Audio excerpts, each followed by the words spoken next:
seseorang itu tidak akan mengalami suatu kelelahan atau suatu kehilangan materi, atau dikatakan dengan kehilangan petunjuk dari Allah. Itu ditentukan oleh hakikat mimbar tempat kita berbicara. Nah, yang keempat, ditentukan oleh dalilnya Allah pada dirinya. Dalilnya Allah pada dirinya. Sudahkah berdalil Allah pada dirinya? Kenapa? Mimbar adalah mengartikan sebuah kalam bernama wahyu. Kalau memang kita sudah dikatakan di dalam wahyu Allah itu apa? Dikatakan di dalam wahyu Allah yaitu berbicara diri batin di alam batin, dan muncullah kalam dari diri yang batin,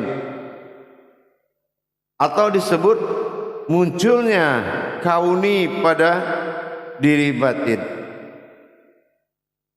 Jadi tidak ada sebuah rekayasa, sebuah hafalan seseorang menyampaikan mewakili Allah. Ini yang dikatakan waliul wujud. Mimbarnya adalah wahyu. Bisa jadi kita mampu mendengar, tapi belum tentu kita mampu menyampaikan. Alam malaul bayan, kata Allah dalam surat Ar-Rahman. Kami ajar engkau berbicara. Apa iya tanpa bimbingan Allah kita bisa menceritakan yang mana 1000 mimpi pun tidak akan mampu menembus sebuah kaji. Kalau dimimpikan kita tinggal enak, kita tinggal bisa bicara apa saja. Mimpi pun tidak akan mampu mencapai yang hak tadi. Akhirnya itu butuh izin dan ridha Allah dalam la maujudun illallah. Mana hakikat mimbar itu sebetulnya? Hakikat mimbar yang dikatakan mimbar wahyu itu adalah duduknya Adam bermimbar Muhammad kepada Adam, barulah berkalam Allah dalam nyawa. Kalau belum Adam pegangan mimbarnya Muhammad, tidak akan muncul kauni dalam batin halusmu. Apa yang mau dibicarakan? Kita mau bicara apa? Kalau ternyata syarat mimbar tadi, hakikat dari mimbar itu tidak berdiri pada diri kita. Hakikat mimbar itu tidak hayat dalam diri kita. Yang duduk siapa? Yang bicara siapa? Nah, inilah yang dikatakan mimbar, berartikan wahyu. Kita lihat banyak para sahabat dan kerabat kita di dalam menyampaikan amanah Allah butuh pertolongan buku. Butuh pertolongan buku, butuh kembali sejarah, tuntunan-tuntunan, kitab-kitab riwayat, kitab-kitab sunnah yang agak sedikit bebas. Coba kalau kamu bisa menjadikan satu huruf menjadi satu kata menjadi satu ayat menjadi satu kitab, satu surat menjadi satu kitab. Gamblang penyampaian. Kenapa? Bunga itu ditanam memang butuh dengan syaratnya yang normal. Bertanam dulu dari semaian bibit sampai dia menjadi tumbuh menjadi pohon. pohon tumbuh menjadi ranting, ranting itu tumbuh melahirkan daun, daun itu melahir menciptakan dan menyembunyikan buah. Akhirnya sempurnalah dalam hidupnya. Begitu juga kita dalam menanamkan ilmu di dalam diri, menjelang dia bisa tumbuh menjadi normal sampai menghasilkan buah yang dikatakan nikmatnya. Tidak akan ada kemampuan kita sedikit pun masuk di dalam itu. Begitu juga dengan para sahabat dan kerabat kita yang dalam melakukan syiar. Apakah dia hanya menyampaikan sebuah ilmu pelajaran dan bercerita-cerita dalam ilmu pelajaran dengan pedoman kitab hadis riwayat ABCD, ataukah memang dia sudah menjadi kitabnya Allah? Mana kitabnya Allah? Itulah kodrat-kodrat dalam dirinya, sama basar kalam hayat, kodrat iradat ilmu. Nuru alal nurin izzatin wal batinu wal wujubu ala sirun. Semua kodrat-kodrat mulai dari nur, mulai zat batin semua al batinu. Begitu juga dengan Al-An'am, Nas, Al-Fatihah, Bismillah, Hu Allah, Sin, Nas, Ba, Alif, Sin. Apakah Al-Quran itu sudah hayat di dalam diri sebagai arasnya Allah? Kalau memang peradaban yang bertausiah, yang menyampaikan, yang mencari enak-enak saja, bukan dari Allah. Dari Allah itu bukan enak, tapi nikmat. Nikmat apa? Dari takut mati malah mencari mati. Dari takut miskin malah minta miskin lagi. Karena di dalam miskin itu tempat bersembunyi kekayaan. Dari kesenangan takut selama ini dengan musibah, akhirnya mencintai musibah, karena musibah itu membawa sebuah nikmat. Sengsara membawa nikmat.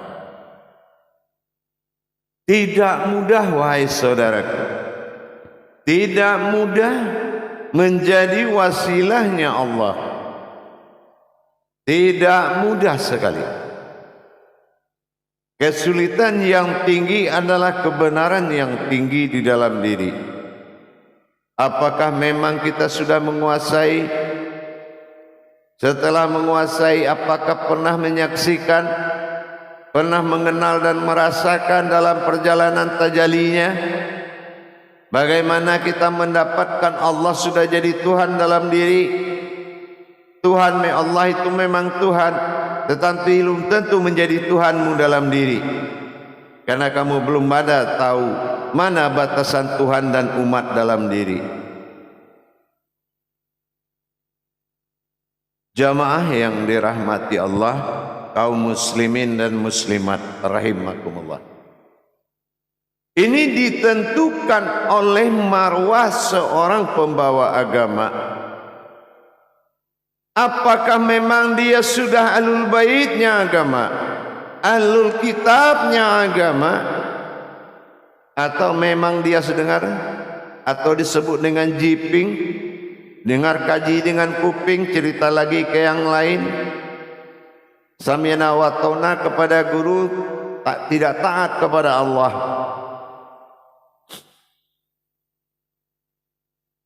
Inilah mawjudullah adalah al-wali Allah. Wali Allah itu kodratnya sudah wajibul wujud, waliul wujud, wahidatul wujud. Dia sudah wajib Allah wujud dalam dirinya, waliul wujud, maka wajib dia mewakilkan Allah kepada umat. Dan wahidatul wujud, wahidatul wujud, dirinya adalah satu dengan Allah. Cuma hanya perbedaannya, satu jatuh kepada makom ketuhanan dan satu jatuh kepada makom keumatan. Hadirin jamaah yang dirahmati Allah, kita lihat sebahagian dari teman-teman saudara-saudara kita yang sedang melaksanakan syiar. Kadang-kadang kita lihat makom dari syiarnya hanya menyampaikan, tapi dia tidak mampu merubah. Dia tidak mampu merubah, yang mana yang mendengar butuh perubahan. Kalau tidak akan membawa perubahan, buat apa? Sebelum belajar, belum dengar pengajian, hidupnya seperti A. Berapa tahun dalam pengajian, hidupnya tetap A. Fastabiqul khairatnya gagal, berlomba-lomba ke dalam kebaikannya gagal. Akhirnya apa? Rohaninya belum meninggalkan kodrat syariat, belum rohaninya menemui kodrat hakikat. Akhirnya dia berputar-putar di situ saja. Inilah yang akan mendatangkan kejenuhan. Ini yang mendatangkan kebosanan. Kenapa? Kajian berjalan, dirinya tidak berjalan. Akhirnya tetap di situ aja. Untuk itu para jemaah, kita harus benar-benar tahu yang hak itu. Tidak mudah menyampaikan amanah Allah yang hakiki. Kalau hanya kabar gembira berupa syiar, belum ada lahir ustadz itu, orangnya sudah banyak yang lahir dan dinasihati orang tuanya. Tapi yang belum pernah dia dapati apa? Seseorang yang menuntun dirinya kepada Allah. Seseorang yang menuntun dan membawa dirinya kepada Allah. Tentunya dalam bermukasyafah dalam ibadah. Ini juga menjadi suatu persoalan. Jemaah yang dirahmati Allah, untuk meningkatkan ke arah itu, tentu kita harus tahu bagaimana kita bisa menjadi mimbar. Mimbarnya siapa? Beribadah Muhammad, berkalam Allah dalam nyawa, nyawa wujud dalam batin. Maka dari kauni muncul mutakalimun dan bertahbir di kalam, bertahbir pada kalam, sampailah amanah kepada umat. Banyak komentar-komentar yang ada dari pembawa agama susah menyampaikan yang hak itu, dengan alasan yang menerima kajian, pengajian takut salah. Salah itu awal, bukan di belakang. Kalau salah penyampaian awal, salah kepada penerimaan belakang, sampai ke belakang sana. Di sini kita buktikan bahwa menyampaikan yang hak butuh guru yang hak, butuh diri yang berhak, dan butuh kaji yang hak.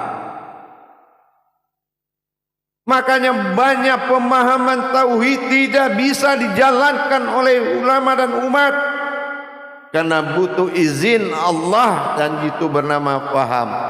Maknai surat Al-Baqarah ayat 269. Allah tidak buka faham hikmah di hati mereka kecuali oleh orang-orang yang dikehendaki Allah. Siapa orang yang dikehendaki Allah itu? Orang yang sami'na wa taqanna, Orang yang patuh dia dengar, dia patuh, dia taat. Patuh kepada gurunya, taat kepada ilmunya. Yang banyak sekarang itu ahli Jabariyah. Ahli Jabariyah. Apa ahli Jabariyah? Ahli cerita. Sehingga ulama yang benar juga terbawa imbasnya. Ngomong doang. Bicara saja, pandainya cuma bicara. Gara-gara 2-3 orang yang pandai bicara, ulama yang benar terbawa-bawa maksiat dari nama dia. Dikenakan apa? Kalau terlalu memaksakan diri, mencari posisi fasilitas kajian di dalam agama didampakkan oleh faktor hidup. Itu jangan diharap dia bisa merubah hidup, tetapi malah bisa membinasakan yang hidup. Kalau kita hanya menghalalkan segala cara. Para jemaah yang dirahmati Allah, mari kita berdoa bersama-sama kepada Allah. Mudah-mudahan orang utusan-utusan Allah itu adalah orang-orang yang telah dibekali paham, telah dibekali derajat, telah dibekali ilmu, sehingga sampai ke aras Allah kajian dan bertabur berupa hidayah kepada umat. Inilah yang harus kita cari.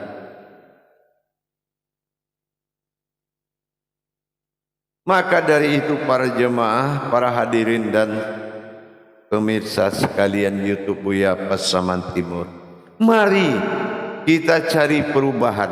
Mari kita cari yang hak.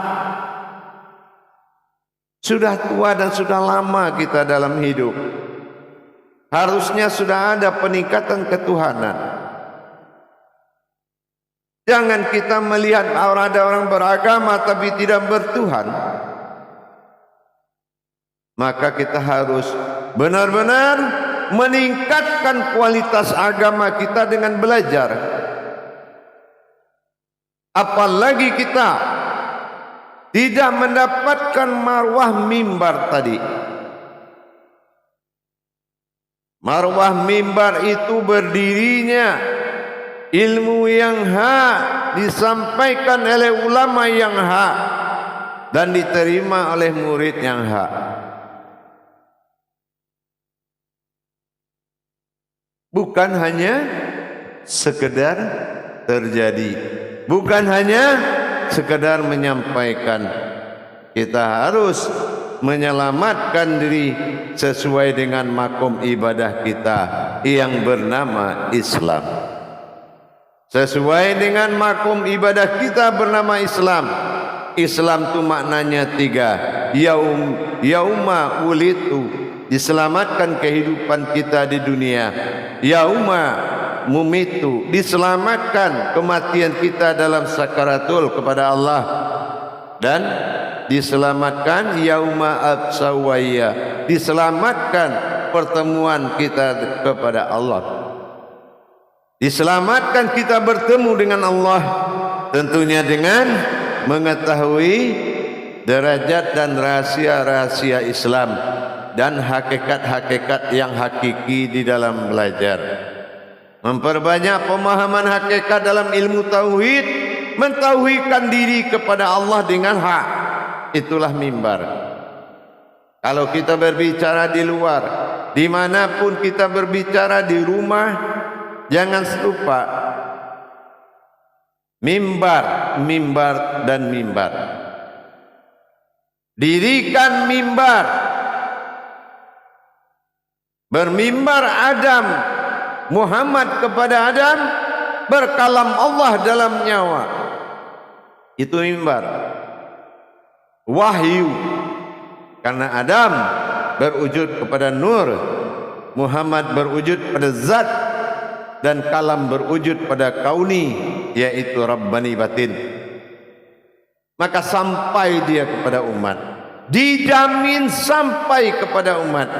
Tapi kalau yang bergerak dan berkata ini belum berhak, belum hak, maka tidak akan sampai kepada arasnya Allah.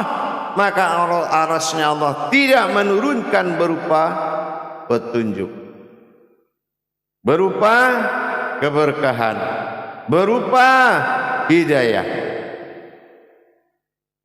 Dengan kita meningkatkan pemahaman, belajar bahwasan mimbar itu adalah wahyu, bukan tempat podium berbicara.